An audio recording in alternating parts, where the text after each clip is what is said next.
Well, I'm Chad. I'm Aaron. And welcome to the first edition of the Screendaypodcast. Do you have the time to listen to me whine about nothing and everything all at once?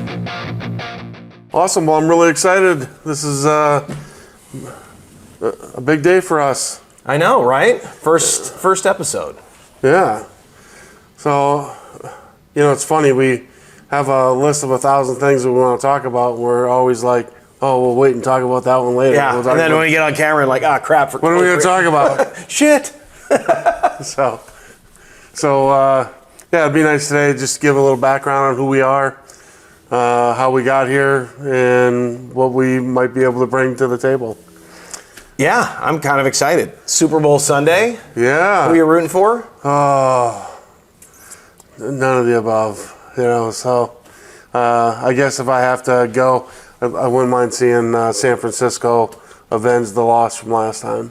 Well, I would actually say I want to see San Francisco win, mainly because Christian McCaffrey has been the basically mule of the Carolina Panthers for so long and went absolutely nowhere that I would just love to see him win a Super Bowl. It would be nice to see him get a little love out there. So it'd be nice for Purdy to shut up some of the critics as well. So I'm excited to hope he has a good game. What is it with San Francisco picking quarterbacks that are really low in the draft? Like Joe Montana was really low in there. I think he was 6th round, wasn't he?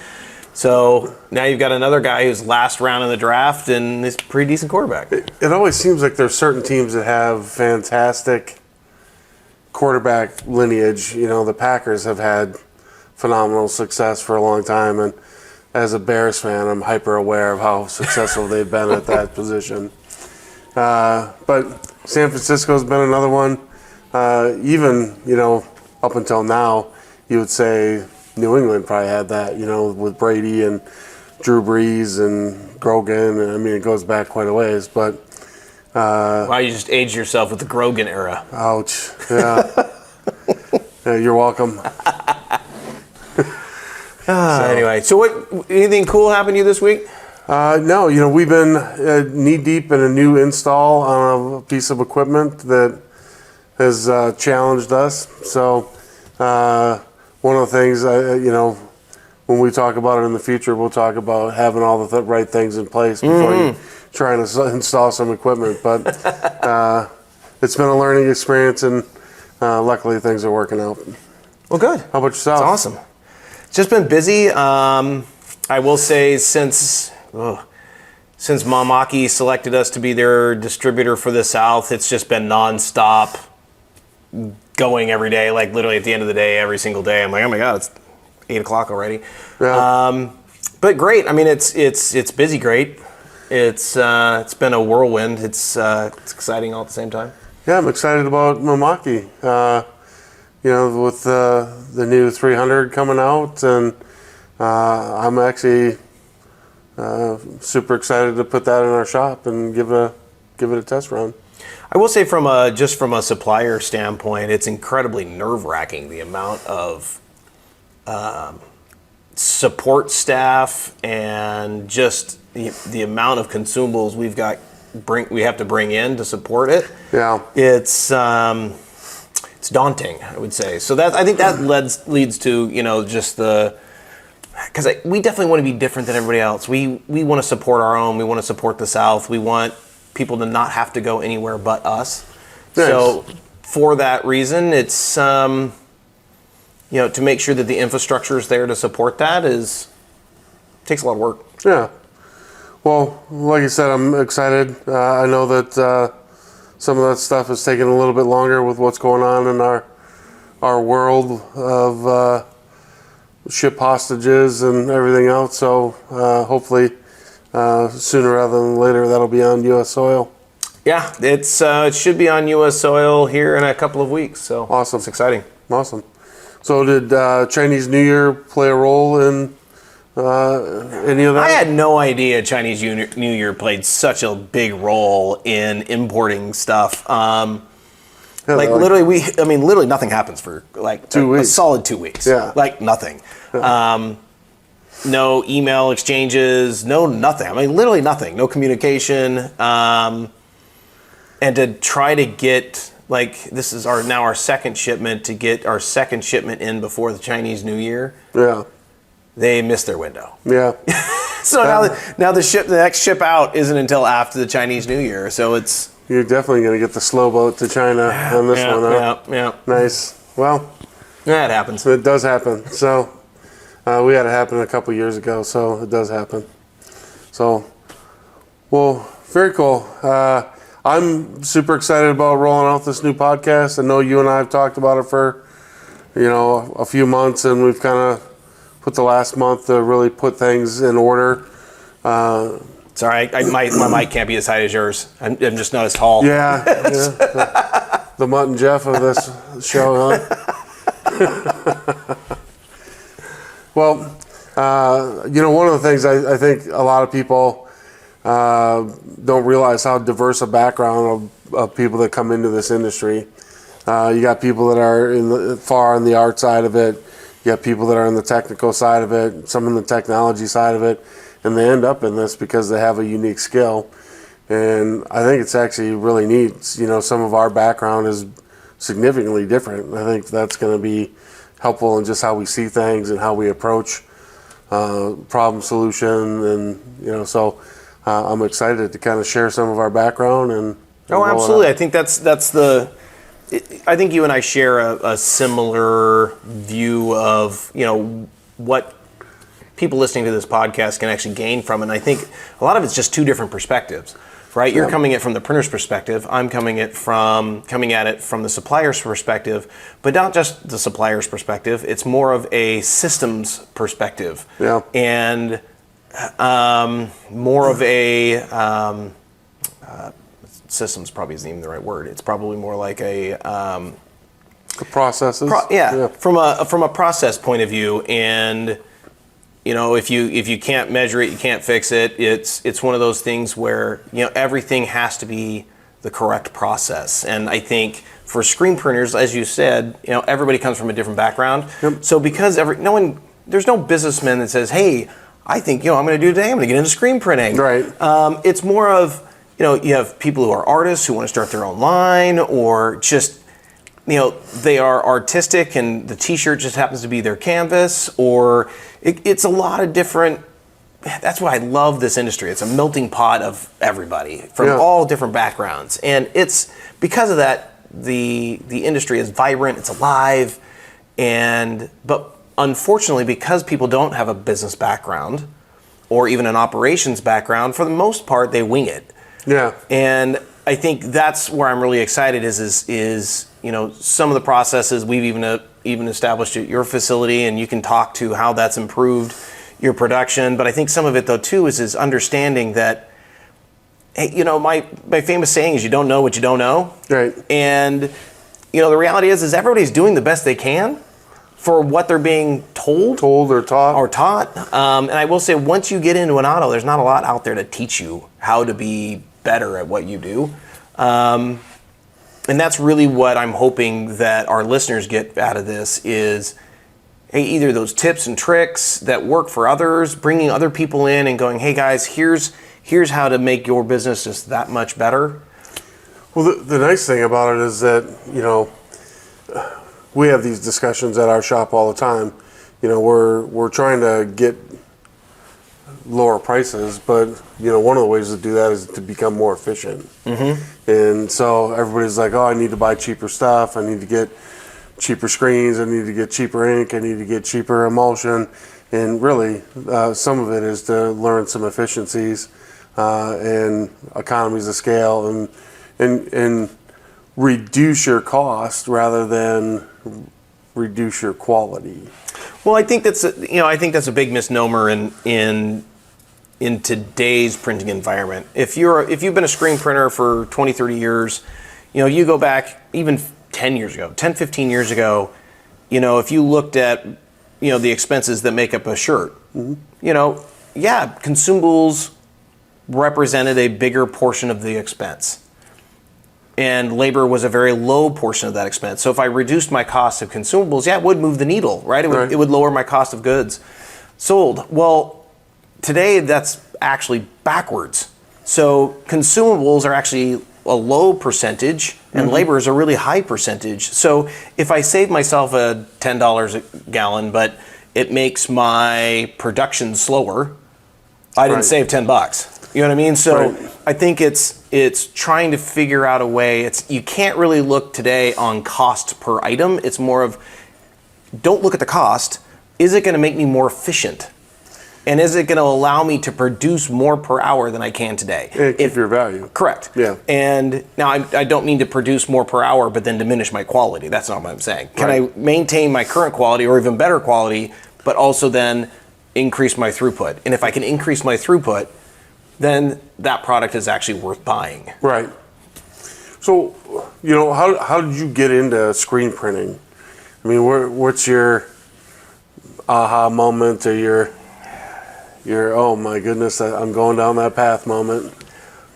Well, so for the better part of 30 years, I would say I've been an ink geek. Nice. So I have been all things ink for a very long time. You escaped the nerdery? No. In fact, ask the last call for Plastisol podcast, trying to get me to talk at a non-technical level it's difficult for me. Sure.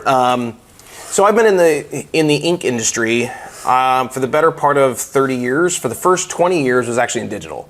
Okay. Which is why, I guess, for me, for the Mamaki and the DTF, we kind of go hand in hand. Like, I could probably go install Mamaki tomorrow, and I haven't had training on the new system, and because it's still the same. It's the same process. I started off in commercial inkjet.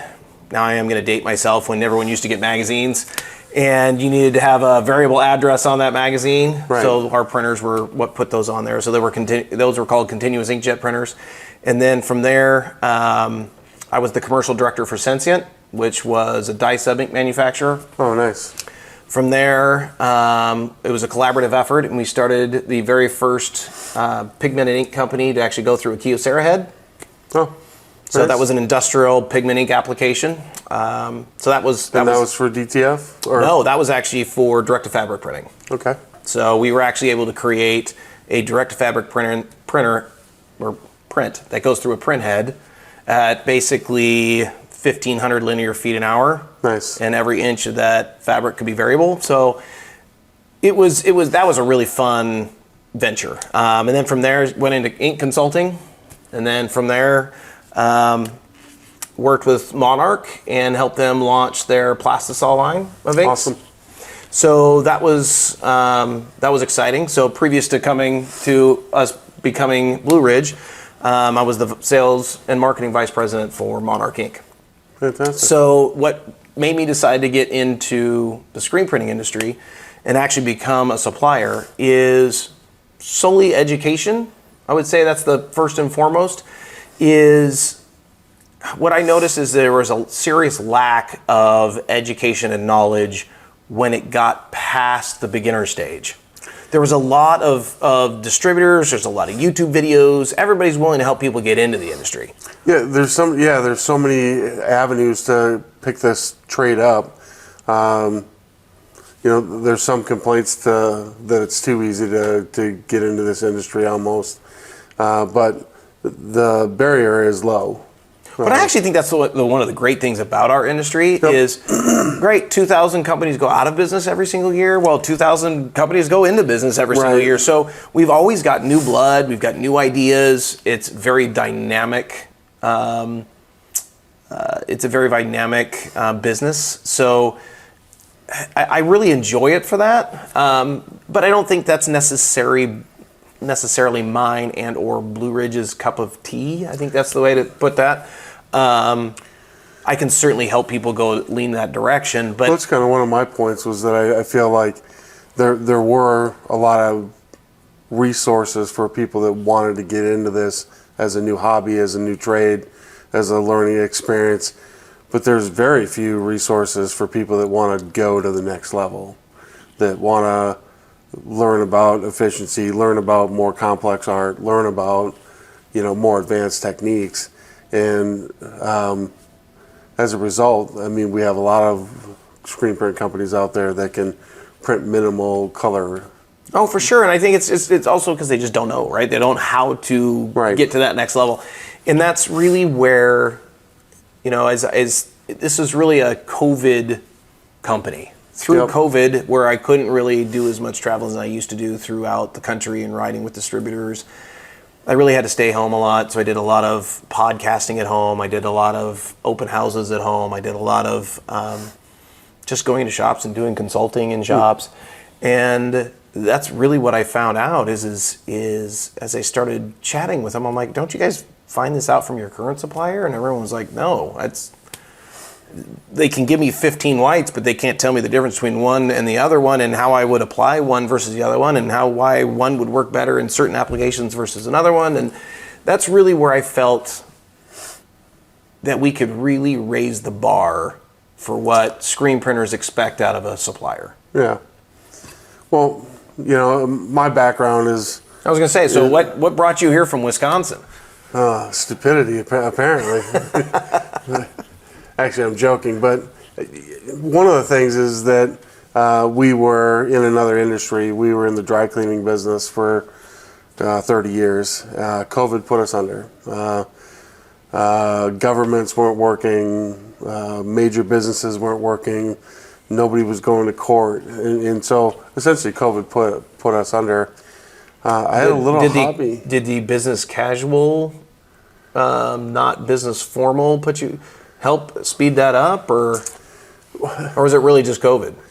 No, it really was COVID. I mean, we had a ton of business that was regular business. Judges, attorneys, executives that were going to work every day that needed suits and ties and press shirts, and we handled all of that. And then we actually had a judge that called us and said, I've been wearing the same shirt for 45 days. He's like, I wear it for a few minutes and then I hang it up. And so that makes it tough, when you're not wearing pants to work anymore and all you have to do is put a shirt on for a few minutes for your Zoom meeting. We just were seeing business dying off. With new trends where people were staying home, work from home.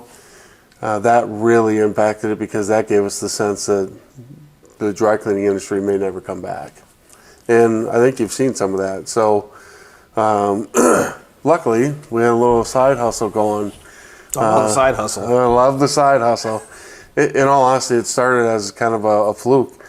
My son was playing lacrosse at University of Wisconsin Whitewater, and he came to the office and he's like, yeah, I'm responsible for getting all the uniforms, and I did. And they're not going to have our uniforms to us until the end of May. I'm like, oh, perfect. And he's like, well, not really. Our season ends the end of April. And I was like, oh, you got some work to do. So, we talked about, I'm like, how hard can it be to make some shirts? And so we bought a dye sublimation printer, and we bought some heat transfer equipment, and next thing you know, we're in the printing business. And we spent enough to get it was a wash for what I charged the school for the uniforms. We broke even on it, so we didn't make any money, but he was able to save face, and we had a new business launched. And that's really how we got into screen printing. After our dry cleaner went under, we decided, are we going to, we've been working for ourselves for 30 years. It's really hard to go pick up a boss. And so we had decided we would just expand the heat transfer printing business that we had. And I thought, well, how hard can screen printing be? And now you know why I'm done. Yeah. So, yeah, we found a place down here. I have family in the area. We bought it and moved. It's an awesome story. By the way, I'm very impressed for the short period of time in which you've been screen printing, how fast you've been able to not just pick it up, but just in regards to graphic artwork and SEPs and a lot of things that a lot of companies struggle with. you picked it up really fast. Was that luck? Was it? Well, the nice thing is that I had some art experience going in. So even though you're doing the heat transfers, you still got to do the artwork for people. And so I had some background on that. And then as a result, I had some knowledge on Photoshop. And so I knew how to use the tools. I just didn't know how to do the separation. So once I learned what my goal was, I started learning how to do the separations much quicker. In all honesty, there's a million programs out there you can buy that'll help you do separations, and I still to this day think Photoshop is the essence of all of it. Even the way they separate in some of these other ones, they're using the essence of how you would do Photoshop. So, but that's probably a topic for another day. I think so. So, but yeah, in all honesty, I have a unique situation. Nicole, my wife, does all of the production work, so she's fantastic about registration and lining stuff up and getting colors in the right order and making sure we get the right squeegees and pressure and all that good stuff. So she does a fantastic job there. What I'm hearing is we have a similar circumstances. Yeah. That our significant others are the boss. The brains of the operation. Perfect. Exactly. Okay, just want to make sure we're... Yeah. I'm really going to date myself. I'm Sergeant Schultz when it comes to our business. I know nothing. So, yeah, and that's how I try and keep it. But, so the nice thing is she's on that production side of it. I'm on the art and separation side of it. Anybody that's been in this industry will tell you one isn't worth anything without the other, and vice versa. So it's nice that we kind of share in that responsibility. And but yeah, that's been our process. The thing is that we've learned it through immersion. So I always talk to some people, like, oh, I learned Spanish. I took class for 4 years. And somebody else is like, I learned it in 2 weeks because I had to. Mm-hmm. I was in someone's house, and so that's really what's helped us, is that we've just been immersed in it. Like, we had to figure it out, and we had to do something so we could continue moving forward. And luckily, I married someone smart. So how's the post-COVID business been? So honestly, I'm lucky. I don't know pre-COVID business. I only know post-COVID, so it's just business to me. So which is good. It's been a good process. There were some challenges with some of the supply chain issues, for a while. Mm-hmm. The pricing is going up. I think we're seeing that with energy costs and shipping costs, and there's a lot of factors that are affecting our industry. And that's one of the nice things that I think I bring to this, is I have a extensive background in business and economics. And before I was in the dry cleaning business, I was in the 401k plan management business. And so really that's our,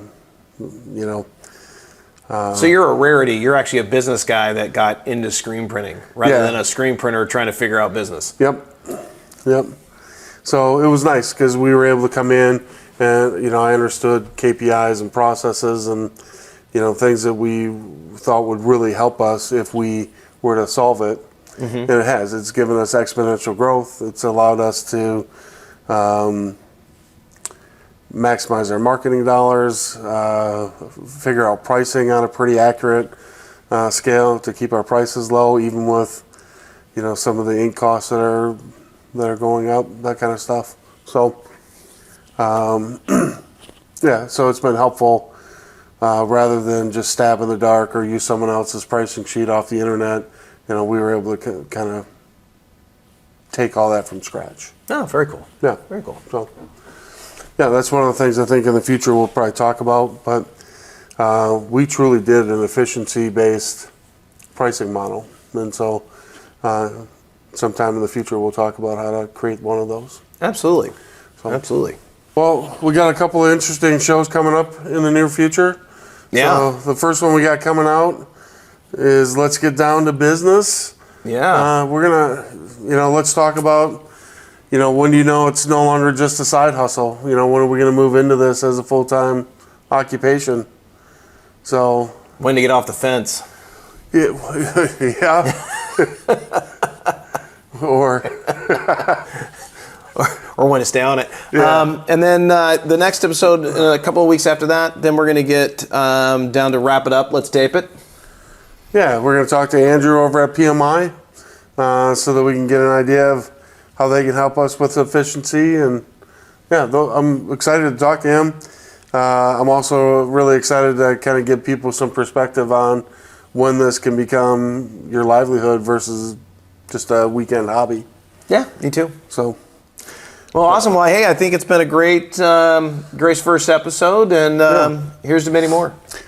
absolutely. One thing I want to talk about before we wrap this up is that we'd like to do a mailbag session. So we are anxiously awaiting some questions from folks. If you have something you'd like answered, something you could use some help with efficiency on, a process that's broken, anything like that, feel free to reach out.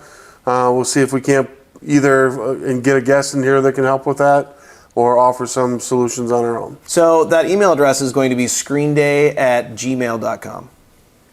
Excellent. Yeah, so send some stuff in and see if you can't stump us. I'm sure someone can. Yeah, it won't be hard for me at all. Yeah. Alrighty. It's All right. been good, man. It's been good. Absolutely. Sergeant Schultz signing off. Take care, guys. Do you have the time to listen to me whine about nothing and everything all at once?